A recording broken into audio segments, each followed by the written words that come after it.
Greetings from American Exception. I'm Aaron Good, and today I'm talking with Robert Kennedy Jr. He's running for president in 2024. RFK Jr. is trying to deal with corporate media malfeasance, in part by speaking with an array of independent voices, which I'm happy to say today includes American Exception. Special thanks to David Talbot for facilitating this. At this point, I see American democracy as having become totally overwhelmed by American anti-democracy, the oligarchy of corporate wealth. But even with that in mind, imagine Joe Biden trying to comment on the issues we're about to discuss here, like world peace and the future of post-hegemonic USA. Robert Kennedy, thank you so much for joining us today. Happy to be here. So I have a preface here for this question that I think is worth it. So I hope that you'll agree, and it deals with the question of peace. So I'm just going to go with it now. On November 29th, 1963, your father and your aunt Jackie Kennedy sent a secret message to the Soviets through William Walton. The Soviet Georgy Bolshakov had been a back channel to the Kremlin for JFK. William Walton told Bolshakov that Robert and Jackie Kennedy knew that the Soviets were not behind the guns in Dallas and that it was a domestic right-wing conspiracy. They also warned that LBJ would not continue JFK's policies because he was too close to big business, and so the quest for peace would have to wait until Robert Kennedy could get to the White House. Of course, we know what happened, or today we know enough of what happened, but I have to ask, is it finally time to resume the quest for peace? I would say yes for that. What does it say that this is not something that politicians say anymore? I mean, when Barack Obama won the Nobel Peace Prize in 2008, he said, we better get used to the idea that war is always going to be with us. But your uncle had a different vision. He said, we can't think that way. It's self-defeating to think that peace is impossible. So how do you plan to go against these trends of recent decades, and it's many decades now, where peace is not even on the table? How do you plan to make this happen? When my uncle took office in January of 1961, and I was at his inauguration 3 days before he took office on January 17th. The outgoing president, Dwight Eisenhower, gave a speech that is probably one of the most, today, in retrospect, one of the most important speeches in American history, where he warned Americans against the emergence of a military-industrial complex that would devour our democracy, that would turn us into an imperial state abroad and a surveillance state at home, and that it would corrode our democratic institutions. And my uncle, 2 months after he came into office in March of 1961, he had been meeting for 2 months with his Joint Chiefs of Staff and his CIA advisors, including Alan Dulles, Charles Cabal, and Richard Bissell, who were trying to get him to support the Bay of Pigs invasion by 2,000 Cuban refugees who had armed themselves and were trained by the CIA in Guatemala and Texas and Louisiana and camps in Florida. And they wanted to return to their homeland and depose Fidel Castro.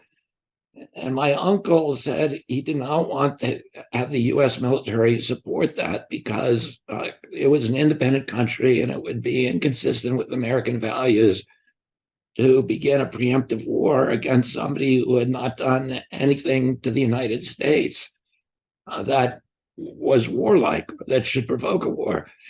And that no matter how much distaste we had for Castro's choices in governing his country, those decisions were up to Cuba and the Cuban people, and were not, were not the province of the United States. And he refused to give the U.S. military support. they wanted amphibious vehicles and transportation, ships from the U.S. military to bring the Cuban brigade to the Bay of Pigs, and um, and instead they went to the corporations. They went to United Fruit, and the CIA got the United Fruit Company to transport, which of course had huge interest in the sugar plantations in Cuba, to transport the ships. But my uncle was skeptical. He was reluctant to give any U.S. support, and Dulles and Louis Lemonster and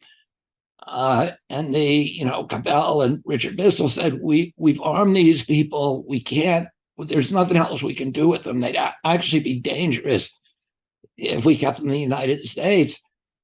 And he said, my uncle's attitude was, the French had supported us during the U.S. Revolution, and that we could give support to revolutionary groups in other countries, but we couldn't fight the war for them.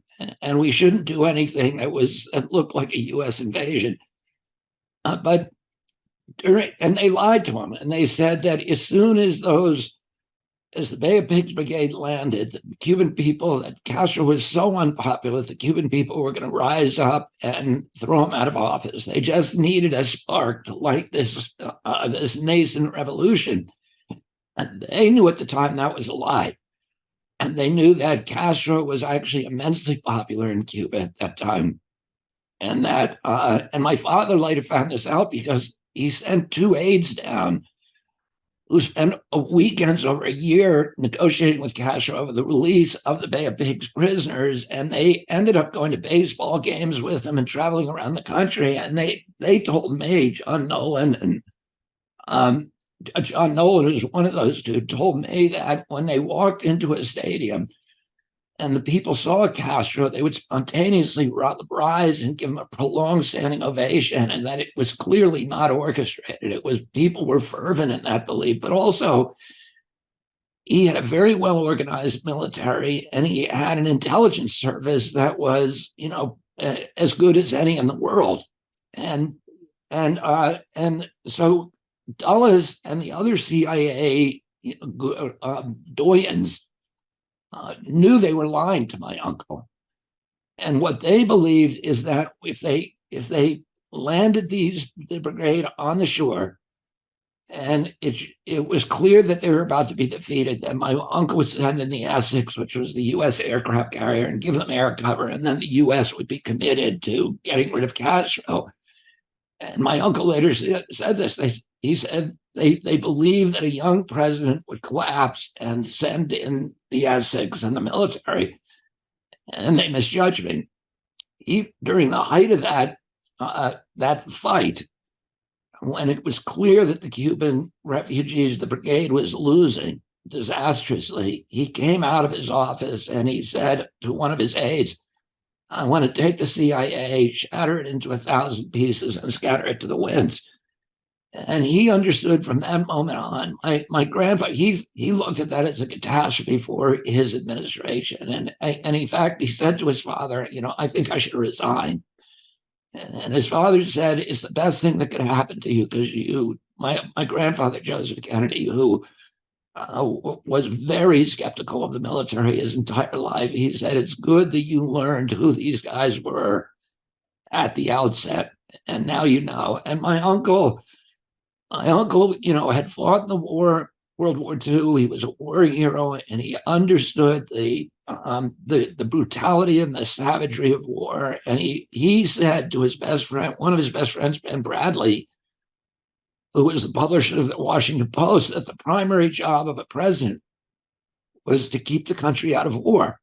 And when Bradley asked him, he said that because Bradley had asked him, what do you want on your gravestone? And my uncle said to him, he kept the peace. That's what he wanted his legacy to be. And, he succeeded despite tremendous pressure from his military advisors, from his intelligence apparatus, he succeeded in keeping the country out of war. he was pressured to send 250,000 combat troops to Vietnam. He refused steadfastly, despite Maxwell Taylor and Averell Harriman and all of his senior advisors, Dulles, etc., from who said you got to send them in. You got to send 250,000 troops, or the South Vietnamese government is going to collapse.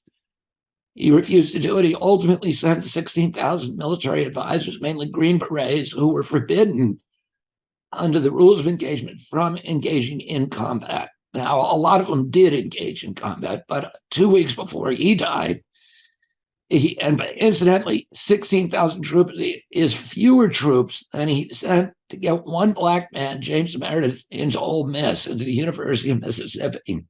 He sent more troops there, federal troops there, and he did to Vietnam. And 2 weeks before he died, he signed a national security order ordering all those troops home. He had asked his aide that morning how many Americans had been killed in Vietnam, and his aide said 75, and he showed him the list of names. And my uncle said, "That's too much. I want them all home." And he signed an order that ordered them all home by the end of 1965, with the first 1,000 coming home the following month in November. So this is by December. And of course, he was killed on November 22nd. My father then, and then Johnson almost immediately reprimanded that order. And then the following year, during the Gulf of Tonkin crisis, which was, essentially just a made-up event that was used to justify the American entrance of the war, he did send 250,000. Ultimately, 500,000 troops went over there, Americans, and 57,000 died. We killed at least 1 million Vietnamese. But after that, it was an American war. It was exactly what my uncle had tried to avoid. My father, in '68, ran against that war. And of course, he was killed during that campaign. So I think they understood exactly what what Eisenhower had warned, that if you allowed the military, if you allowed our country to persuade our people that we should be the policemen of the world, that the military-industrial complex would crush the middle class in this country with expenditures and basically turn America into a surveillance state, turn us against our democratic aspirations, and that indeed is exactly what happened. And we know the rest. We know 9/11, then the Iraq War, which was just made up, said in the same way the Gulf of Tonkin resolution. There was no justification for us making the first preemptive war in American history, going after somebody who had done nothing to our country, who had nothing to do with Al Qaeda, nothing to do with 9/11, but they just wanted to go. It was an oil war, and for all the reasons the neocons wanted a war, these frivolous reasons, and we spent $8.1 trillion in that war and its aftermath, which was the war in Yemen and Afghanistan and Syria, etc. We left Iraq worse off than we found it. We killed more Iraqis than Saddam Hussein. Iraq today is an incoherent nation where, that just is a battle between Sunni and Shia death squads. We pushed Iraq into basically turned it into a proxy for Iran, which exactly was what we have been trying to prevent, during 40 years of diplomacy and military commitments. And we created ISIS. We drove 2 million refugees into Europe. We destabilized all the democracies in Europe. It probably, was one of the things that led to Brexit. So all of the blowback from these wars, nobody ever accounts for. And, one of the biggest blowbacks, beside all the people that we've killed, the millions and millions of people unnecessarily, is that we've gutted the expense of doing that has gutted the American middle class in this country. And we're now turning into, almost like a colonial model where there's these huge concentrations of wealth at the top, and then a widespread poverty below. And everybody knows, any social scientist and political scientist will tell you, you cannot have that kind of configuration and continue to have a functioning democracy. So we're destroying our democracy, we're destroying our middle class, and it's that's what Eisenhower, exactly what he had warned was going to happen. Yes, and I'd say it goes back further than Eisenhower because, under FDR, which I think the New Deal administration was the most progressive in America in US history, but under FDR, the Council on Foreign Relations with this under the State Department imprimatur, but using Rockefeller Foundation money, so Standard Oil money, they carried out the War and Peace Studies Project, and this was planning to enter World War II and to win because the U.S. is the biggest industrial power, and then to become basically the manager of global capitalism and to go for global hegemony. This gets sold to the public by the Council on Foreign Relations media magnate. Council on Foreign Relations is basically Wall Street's think tank, but they're going to pitch this American empire idea with Henry Luce of Fortune and Time and Life magazine and his famous American Century essay. You had Henry Wallace, who opposed this and said that it should be a century of the common man, and the Soviets should adapt or learn from our political liberties, and that the U.S. could learn from the Soviets when it comes to full employment and education and healthcare for the whole population. But Henry Wallace gets swept away and replaced as vice president through a coup, essentially led by an oil man. And the U.S. goes on to pursue empire after World War II, and the Cold War is, I would argue that it was in many ways a pretext for these plans, because if you don't have a Cold War, it's hard to imagine how you justify doing all these things. But I see Henry Wallace in a way similar to your uncle and your father, in that they tried to fight U.S. Steel, U.S. Steel Wall Street, really the biggest corporation at the time, the military brass, the CIA, the mafia, but all these groups is basically on the same side and part of the U.S. empire in different ways. So to me, they seem to have overcome people like Wallace and like your father and uncle, and they seem to collectively represent the heart of our U.S. capitalist system. Can U.S. democracy really overcome and transcend imperial capitalism, if I can use that phrase? Well, I would differ with you over some of that, that interesting take on history, because I'm not, I know a lot of what you're saying is true, but there are other circumstances too. I mean, I would not blame World War II on Standard Oil and the Rockefellers. I'd blame it on Adolf Hitler and Benito Mussolini. And you can go back before that and say that World War I was a conspiracy of bankers and industrialists. And I think that's to clarify. And that the World War I then laid the groundwork for the rise of Adolf Hitler. Once Hitler was out there, I don't see any that we had any choice except to try to stop him.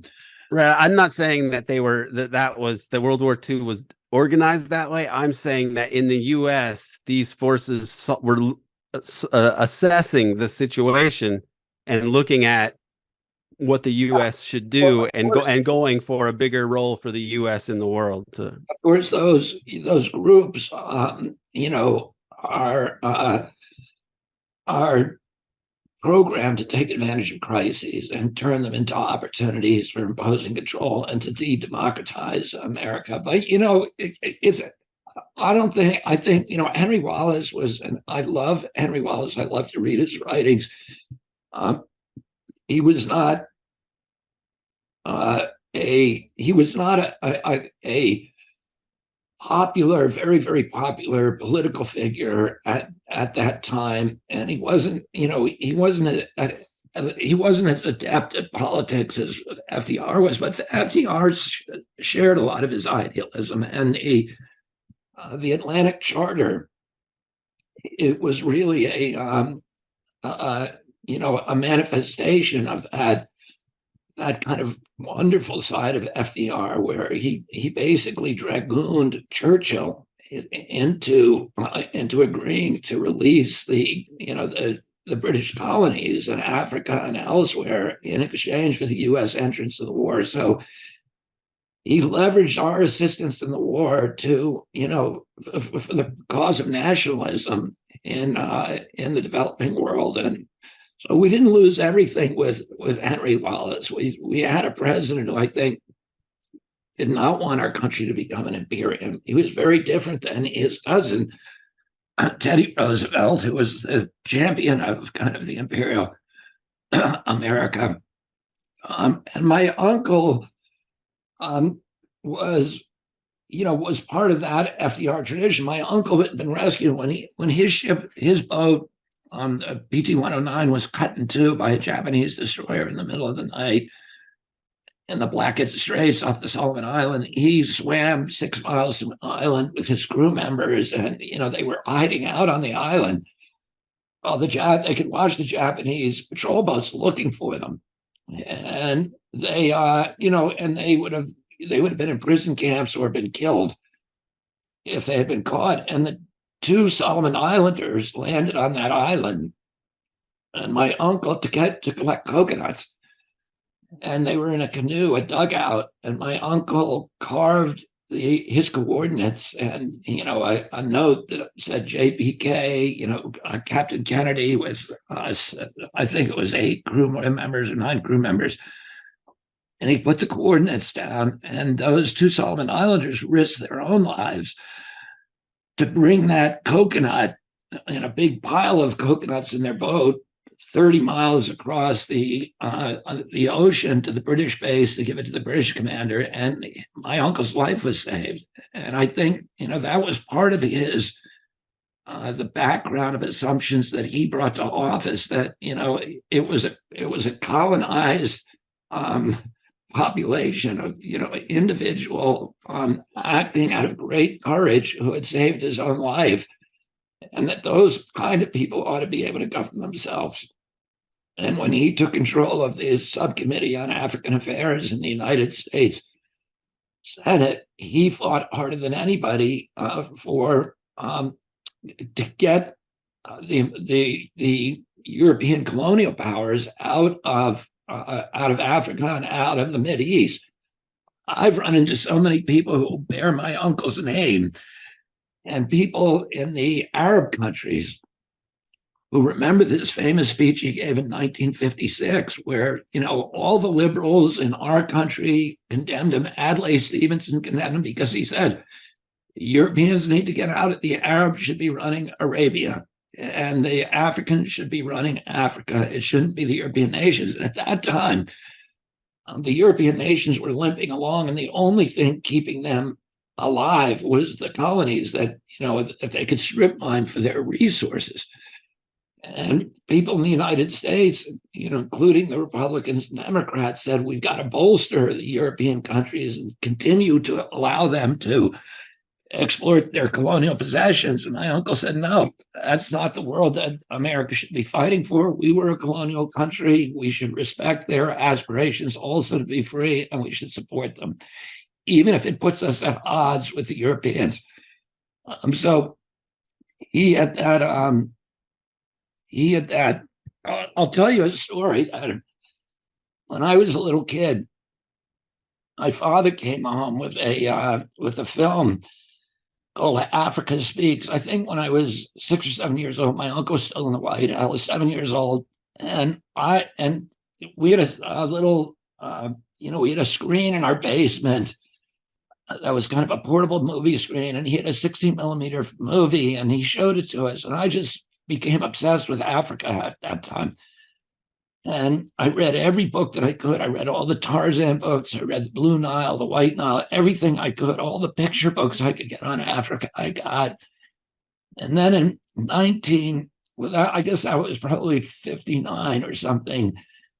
In 60, the summer of 1960, there was an African leader who came to our house in Hyannisport. His name was Tom Mboya. And he had been part of the Mau Mau in Kenya in the 50s. And the Mau Mau was a very violent revolution, anti-colonial revolution that was, kind of portrayed with horror for its savagery in the Western press. And he had been one of the people with Jomo Kenyatta, who was one of the Kenyan leaders. And Mboya was unusual because he had gone to Oxford for a year. He was the only Kenyan at that time who had any kind of college education. And the Mau Mau succeeded ultimately, and the British agreed in 59 to hand Kenya back to the Kenyan people. But they said, look, we're going to give you 5 years and we're going to transition out, and you need to get yourself ready to govern yourself. And Mboya at that time looked around and said, we don't have anybody who can govern this country. We don't have a single college graduate that is Black African. And so he sent letters. And by the way, Tom Mboya was from a little tribe, one of the smallest tribes in Kenya called the Luau, which are these fish-eating tribe from up near Lake Victoria. And they're known as kind of being super smart and peacemakers. Jomo Kenyatta was Kikuyu, which was the largest tribe in Kenya. And Mboya had sent letters to 200 American colleges asking them each to give a scholarship to one Kenyan student. And he would pick the 200 students, the best students in Kenya. And he got 200 American colleges to agree, including Harvard. And in the summer of 1960, they were supposed to come that autumn. And remember, this was during the election. He realized that he had the scholarships, but he didn't have money to transport the students to the United States. And so he flew to the United States and he went to the State Department to ask the State Department for help transporting these African students over. Well, at that time, Dick Nixon was vice president, was effectively running the State Department. And when the Secretary of State consulted him, he said, you better not do it, because I'm trying to win the southern states and I need to ruin southern whites. And if we bring 200 Africans over here, it's going to make people, nervous about me. And so Mboya then was really panicked, and he called up Martin Luther King, who he knew. And he said, where else can I get this money? I need $100,000. And Martin Luther King said, you should call the Kennedys. You should call John Kennedy, because he's on that African subcommittee and he really cares about African nationalism. And King was at that time being financed by Harry Belafonte, the famous calypso singer who died 2 weeks ago and who was very close to my family. And King knew that, King knew my family, but he wasn't, like a close personal friend, which Belafonte was. So he said to Mboya, I'm going to get Harry Belafonte to take you up to meet John Kennedy. And so Belafonte and Mboya came to our house in the summer of 1960, and I got to meet Tom Mboya. I was very excited to meet this a real African leader and his dashiki, and it was very cool for me. And then in 64, after my uncle died, and my uncle, John Kennedy, fell in love with Mboya. And he said to him, and he gave him $200,000. And he said, on the condition that Mboya not tell anybody where he got him, because my uncle was also worried about winning the South.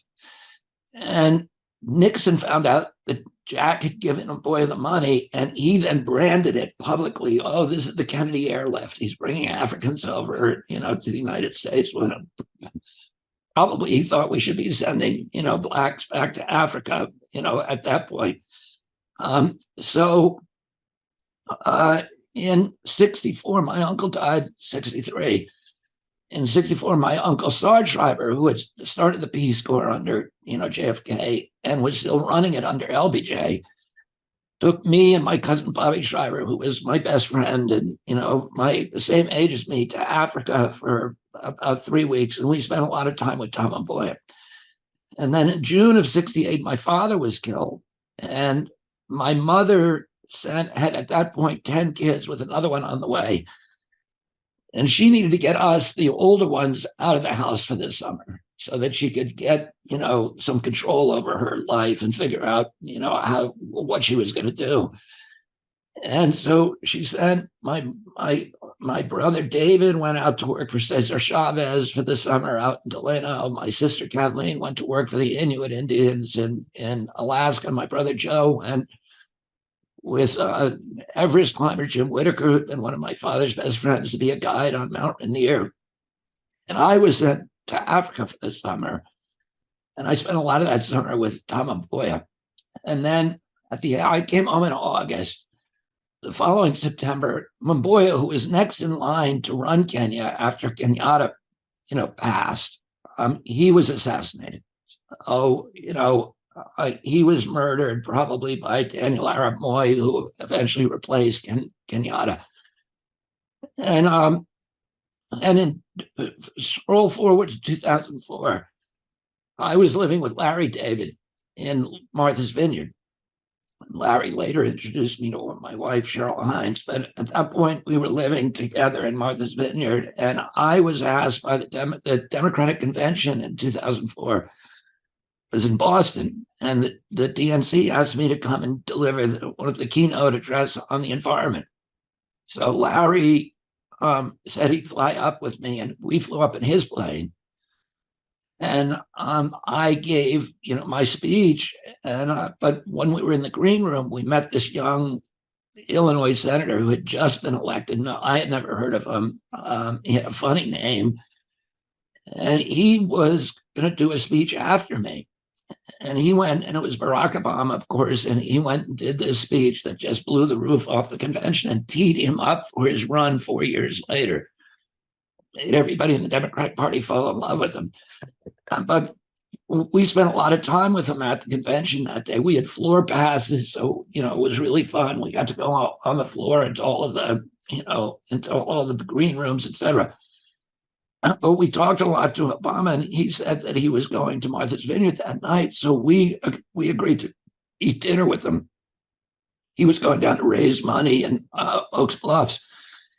And we had dinner with him. And so I sat next to him at dinner, and I had never heard of it, didn't know anything about him. And I started asking him about his background, and he said that his father had been Kenyan. And I said to him, what tribe do you know what tribe he was from? And he said, yeah, he was Luau. And I said, oh, have you ever heard of Tom Mboya?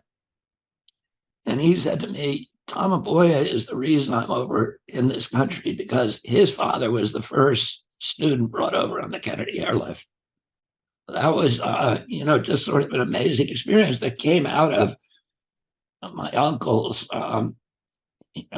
just a love and affinity for nationalism in Africa and for nationalist movements everywhere. Right. And I don't think that this is just the grist for the mill of like historical nostalgia. These issues are actually very extremely relevant to today, because my assessment of your father and your uncle is that they were genuinely committed to third world nationalism and to internationalism, just the idea that nations should be able to cooperate with each other and peacefully and to the benefit of each other. But what emerges is instead what other people, I think, had in mind. So I think that there was even the people that were political enemies of the Kennedys still wanted the idea out there that the U.S. was promoting prosperity in the third world and such, because they needed people to believe that. But I think that they were going for something like really what Kwame Nkrumah called neocolonialism. I think that he understood this pretty well. He wrote the book on it, and then after he wrote the book on neocolonialism, they deposed him in what seems to be a CIA-backed coup, 1964, one of many coups that follow the removal of John Kennedy as president. It's really something when you look at the timing. Indonesia, Brazil, Ghana. But today 9 million people a year die in the global south from poverty and malnutrition and starvation and lack of access to medical care. The U.S. crushes systems that try to provide these things today. So, how does this is how can the U.S. role in the world change to get back to supporting countries? Yeah, I mean, I think what we have now, what we've had since World War II, which was unintentional to FDR, people like my uncle is a kind of soft colonialism, where that spares the occupying nation, the colonial, the difficulties of actually managing local economies and putting local leaderships and military protection in place, and just but allows us an opening to exploit the resources of that nation, and through a systems of military support for tin horn dictators, and these deals with local oligarchs where they get included and they get some to skim off some of the big money deals when the U.S. multinationals come in and liquidate all of their the nation's assets for cash. And it's this kind of corrupt bargain. But you mentioned Nkrumah. My uncle Nkrumah was an avowed Marxist, and my uncle had a talk with him one time where my uncle said to him, we don't care if you're Marxist or Leninist or whatever you are, as long as you're not a base for Soviet expansion, you should make your own choice about what you need to do with your country. That's up to you. It's not up to the United States. And if you avoid being that, base for Soviet expansion, we're going to have a friendly relationship with you. The CIA ultimately, the CIA has been involved in something like 80 coups between 1947 and 1997, about a third of the nations in the world. And that's how it enforces this system of soft colonialism. You mentioned Indonesia. My uncle, Sukarno, Ahmed Sukarno, who was the liberator of Indonesia, the CIA tried to kill him, and I think, as I recall, they shot down one of the CIA planes and captured one of them. So they couldn't deny it. And he became one of these, he became kind of one of the most vocal critics of the United States. And my uncle was talking to, I think it was a reporter one day, who was asking, what are we going to do about Nkrumah, about Sukarno? My uncle was saying, we're not going to do anything about Sukarno. And he said, and by the way, everybody tags Sukarno with being anti-American, but I'd be anti-American too if the CIA tried to kill me. Sukarno read that interview and was so grateful to my uncle that he contacted him and asked him to come to Indonesia. And my uncle actually really wanted to come to Indonesia. And he said, we're going to have the biggest celebration in the history of our islands if you come here. But my father did make 2 trips there, one during the Kennedy administration, and then another one afterwards. Really, LBJ did something very nice when my father was totally shattered after my uncle's murder. LBJ sent him on a diplomatic mission to avert a war between the Netherlands and Indonesia. And my uncle and my father successfully did that. He negotiated a peace between Sukarno and the government of the Netherlands. But his first trip over there during the Kennedy administration, my mother went with him, and they spent a couple of days at Sukarno's palace. And they told him that I was interested in Komodo dragons, which I was obsessed with at that time. And he sent back 2 Komodo dragons, which came to my house, but then they were, they could have eaten any of us, so we sent them to the National Zoo. He also gave my father a tiger, stuffed tiger, that he had shot on the island of Sumatra, Sumatran tiger, that I've had since I was a little kid. My father gave it to me when he came home, and it's an endangered species, so I don't show it to anybody because it's kind of weird that I have a stuffed endangered species in my office. But I'll show you a tiger. Oh, wow. That's amazing. But Yeah, that I was shot by a Sukarno. I'm very familiar with that Sukarno tale, and all. I've actually done hours and hours of material on Sukarno in Indonesia, and specifically the JFK policies. Sukarno said to someone that he believes that he thought that Kennedy was killed because he was trying to stop Konfrontasi, the Malaysian crisis that they had. I wouldn't say that that's an accurate assessment, but I think from his perspective, he knew that Indonesia was a prize at that moment, and so. Yeah, everybody wanted the Congo and everybody wanted Indonesia. And your father, your uncle, with that Solomon Island story, I wonder if that had a. There's a book by an Australian historian named Greg Polgrain where he says he talked to Dag Hammarskjöld's right hand man, who revealed that Dag Hammarskjöld was being used by JFK as a stalking horse, basically, to allow for the UN to manage West Papuan independence.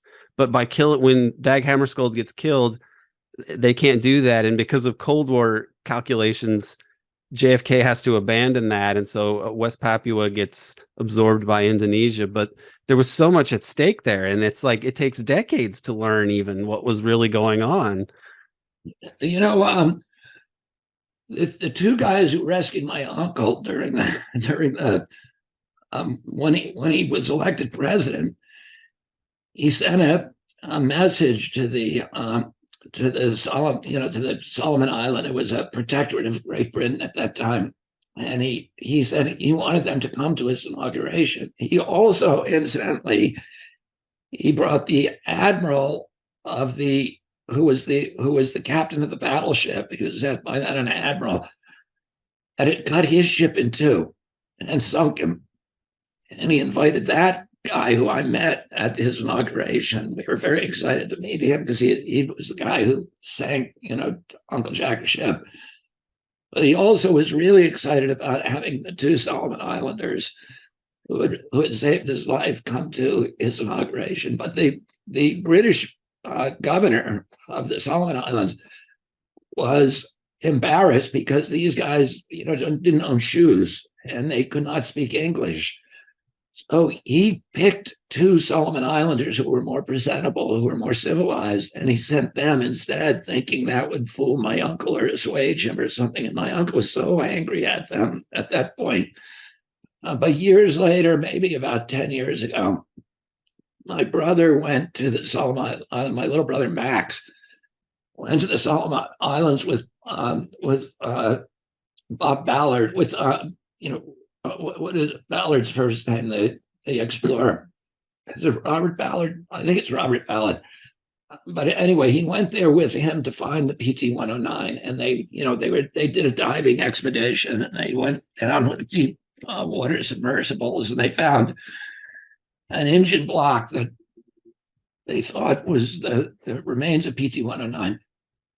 But at that point, my brother ran into the two Solomon Islanders, and one of them was wearing a T-shirt that said "I saved JFK."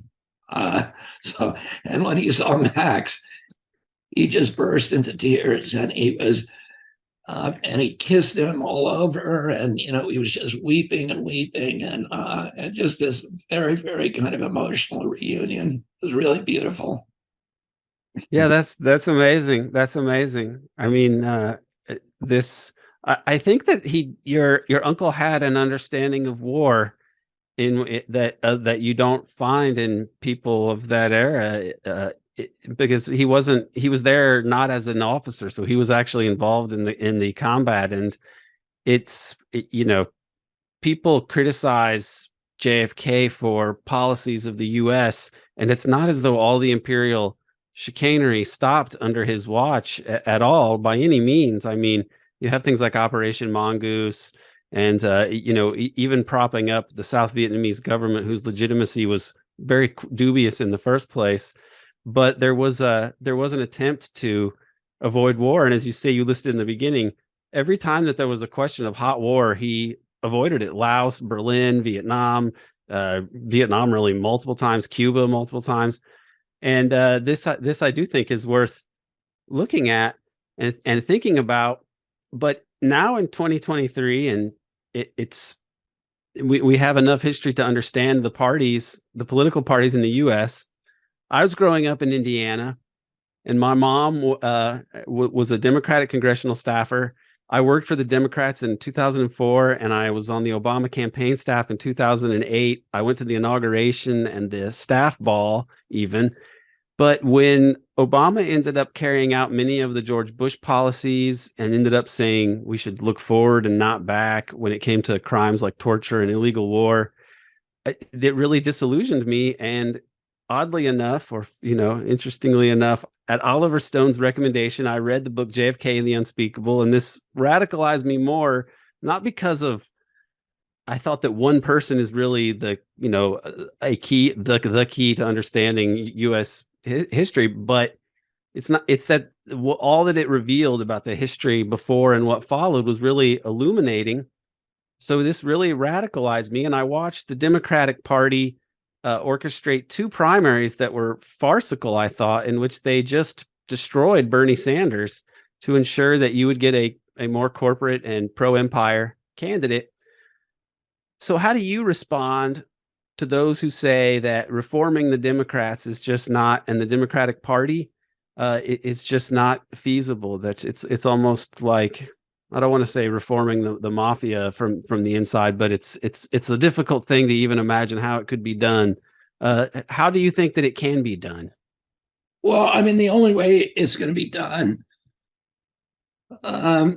is, I mean, if I get in there and if I can somehow get through, run all those traps and get in there, then I can. That's one of the few organizations that is you reform from the top down, because it's corrupt from the top down. The Democratic Party is not corrupt. It's the party organization, and the president has the ability as leader of the party to change that. If Bernie Sanders had gotten in there, Bernie Sanders could have won, and he may have won last time, but he dropped out in kind of a weird way. So if Bernie Sanders had won and he had become president, the DNC would no longer be that, corrupt organization that it is now. So there's a guy here that I'm going to quote who I don't normally have an affinity for, but I think it may be relevant, and that is Winston Churchill, who said that Americans will always do the right thing when they've exhausted every other option. And to me, I think that is relevant because it's to you and to this particular moment, because the U.S. ran the empire, and a lot of people made ridiculous amounts of money. It's the richest empire in world history, the most powerful empire in world history. And it, oddly enough, doesn't even call itself an empire. But all empires go the way of all empires. And I mean, is there more of an opportunity now, because we actually can't keep doing what we've been doing? And so which direction do we go? I see this as either the U.S. becomes more authoritarian and kind of delegitimizes its whole mythology of freedom and liberty and so on, or the U.S. takes an honest look at itself and maybe an honest look at its history, and then tries to reform its institutions. But do you feel that this creates an opportunity? The fact that it actually can't go on, that we seem to be headed for there's a catastrophe unfolding in Ukraine that has American fingerprints all over it. And I mean, I know that the Putin invasion of Ukraine is of dubious legality, but the sovereignty of Ukraine after 2014 is also debatable. And international law is not really able to deal with these sorts of issues where there's threats on the border of a great power like this. How do all these things that are happening now and the rise of China giving countries another place to turn rather than American, the IMF and so on. There's going to be even more of this, more trade conducted outside of the dollar. I mean, how does the strength or weakness of the U.S. empire impact your calculations here? Well, I think the empire has collapsed, and thanks to the neocons and thanks to and the end of every empire, David Kennedy or Paul Kennedy, who's the Yale historian, no relationship to me or to my family, but he wrote the sort of definitive book on the decline and fall of empires, and he looked at all the empires in the last 500 years, and every one of them collapsed for the same reason, which is the overextension of the military, and which hollowed out the economies at home.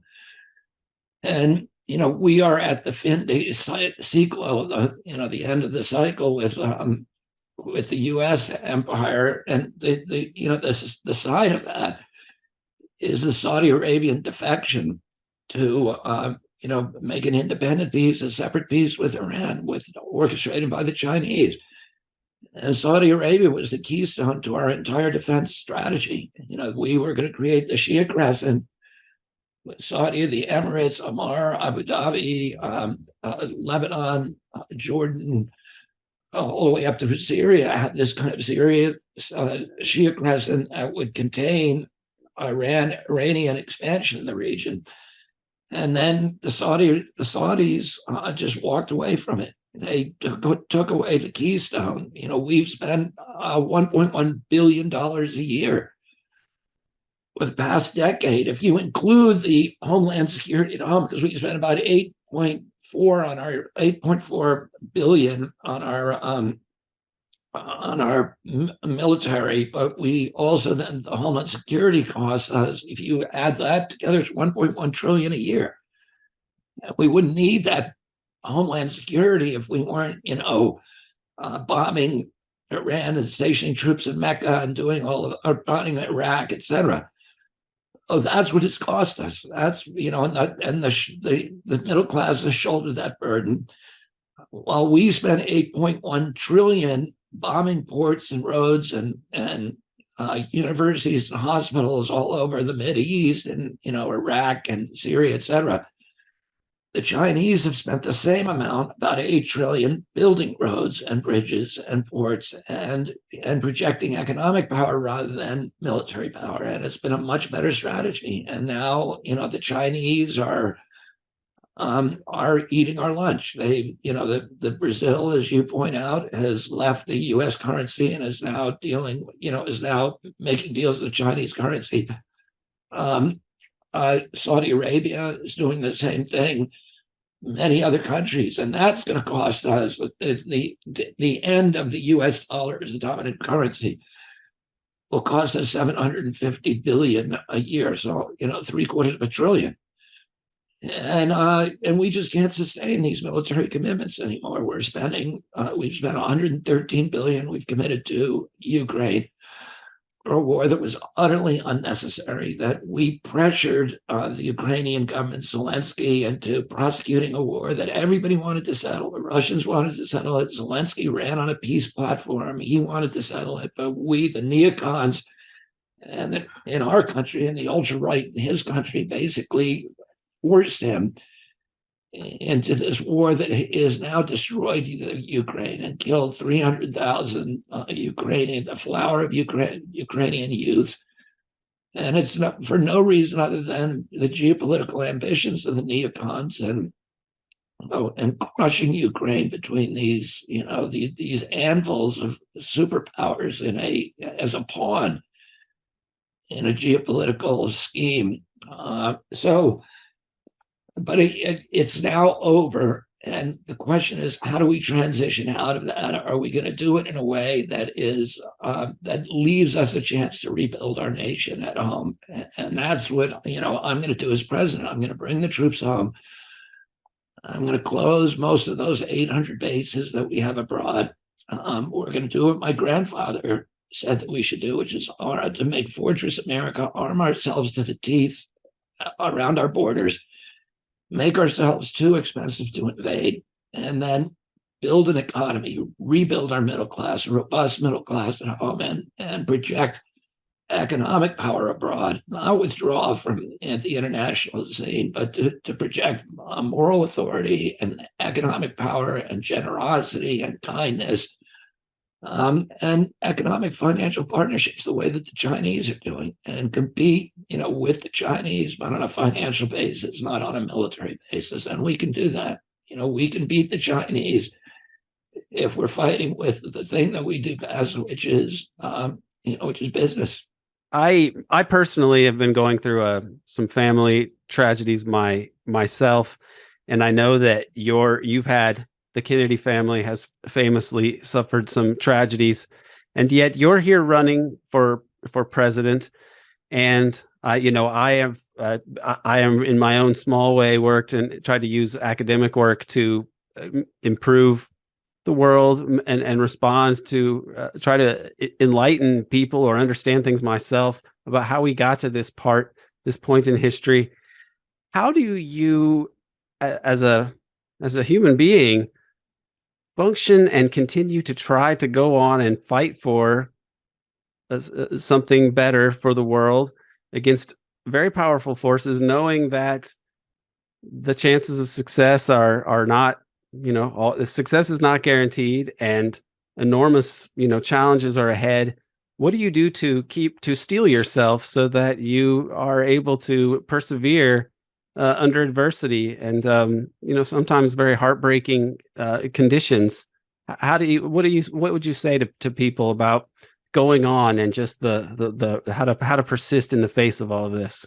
I never get invested in outcomes.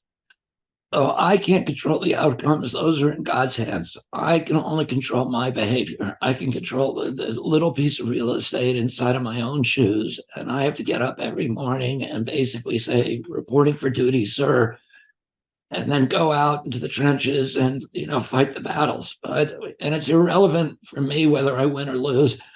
Of course, I'm going to be strategic and be smart about it, and try to win. But ultimately, I try not to ever get invested, have expectations or get invested in outcomes. If you don't get invested in outcomes, you'll never get disappointed. If you don't have expectations, you will not experience disappointment. And that, makes me, I think, resilient, because no matter what people do or say, it's irrelevant to me. I know what I have to do. I have to get up and do what I'm supposed to do, so I can look myself in the mirror. I can look my children in the eye and say, I've tried my best to leave this world a better place, to make our country a country that you can be proud of, and to give you communities that are sources of dignity and enrichment and prosperity and good health for you.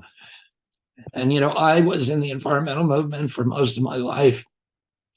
I saw a lot of people get crushed by disappointments. If you're an environmentalist, every loss is permanent, every victory is temporary. And you see a lot of things that you love, a lot of sacred places, species being eradicated that can never be reclaimed. And people get crushed by that and they burn out. And I made a decision really early on that I wasn't going to let that happen to me, that I was going to make myself resilient by not investing in the outcomes. And I think my uncle, President Kennedy, had the same idea, and he had the same idea about projecting economic power abroad rather than military power. He believed that America should be an exemplary nation. We should be a moral authority, that we should use our wealth to try to build middle class and democracy in other countries around the world, not by bullying, because people wanted American leadership all over the world, but they didn't want bullying, and they knew the difference. And my uncle wanted the vision that people, children, and communities abroad in Africa and South America and Asia, their vision of an American should not be, somebody in a military uniform with a gun and a bayonet. and a bandolero. It should be a Peace Corps volunteer, and he created the Kennedy Milk Program to bring nutrition to hundreds of millions of children who are undernourished around the world.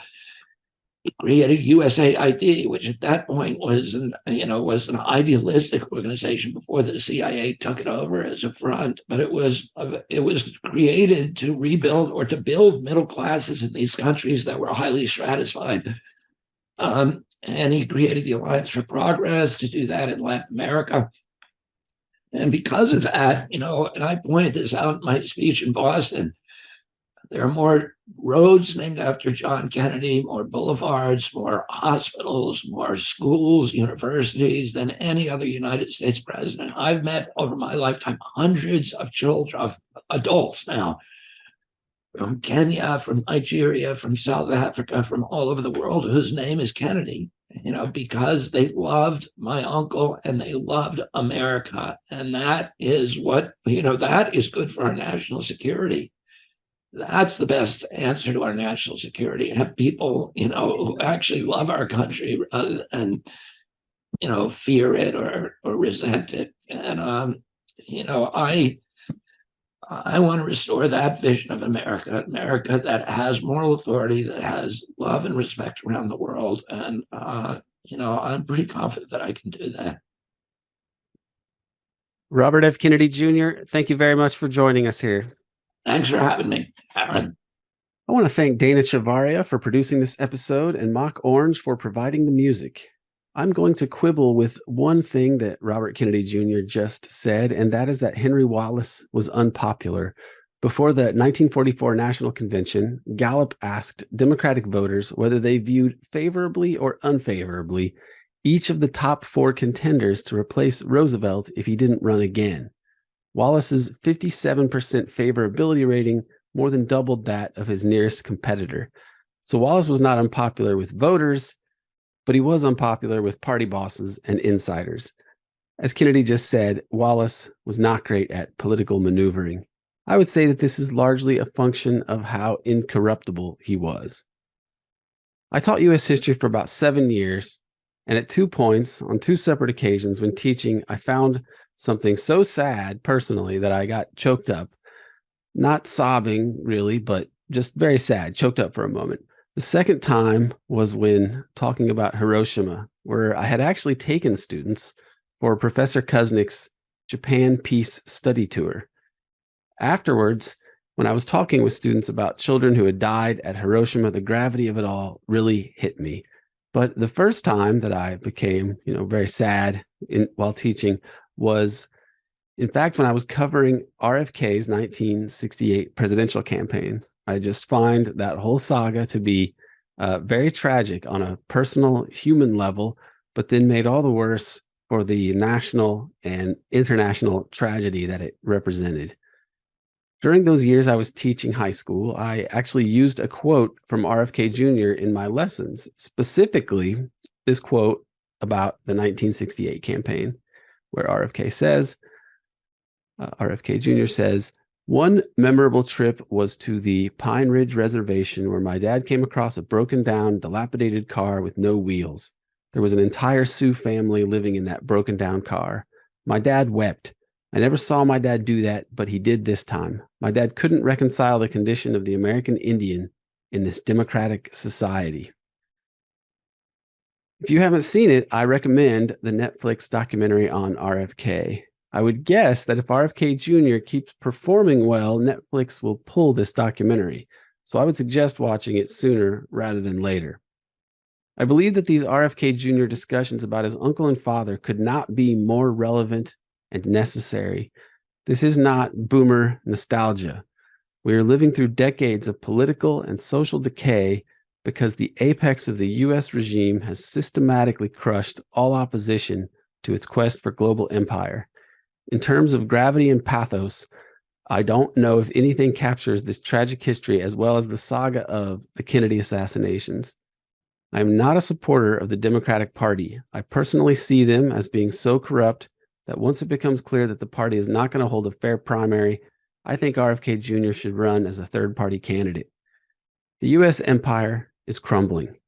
My life's work has been to study this empire, and based on this, I believe that we are at the most pivotal moment in its history, and it's really a historical process going back centuries to the beginning of modern Western imperialism.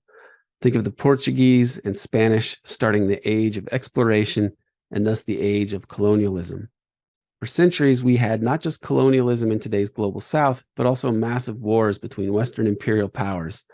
This part we could call white on white crime, and it lasted off and on until the conclusion of World War II, when the US absorbed the Axis countries into a new system of global capitalism over which the US reigned hegemonic. The Axis, Germany, Italy, Japan, they were really called the Anti-Comintern Pact. People forget that the Axis countries defined themselves first and foremost by their defense of capitalism and their hatred of its communist antithesis. I have to believe that the US did not so much defeat fascism, aka global anti-communism, but rather covertly took over its management. So underneath the freedom and democracy mythology, we have a deadly sovereign with veto power over democracy. So if Iran or Guatemala or Congo or Indonesia elect the wrong person, the long knives come out. All evidence demonstrates that the West itself is not exempt from this. Witness the assassinations of the Kennedy brothers or of Aldo Moro.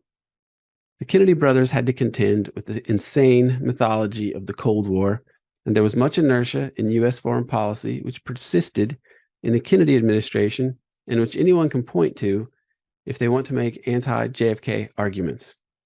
Unlike RFK Jr., I myself differ in my political views from JFK and RFK.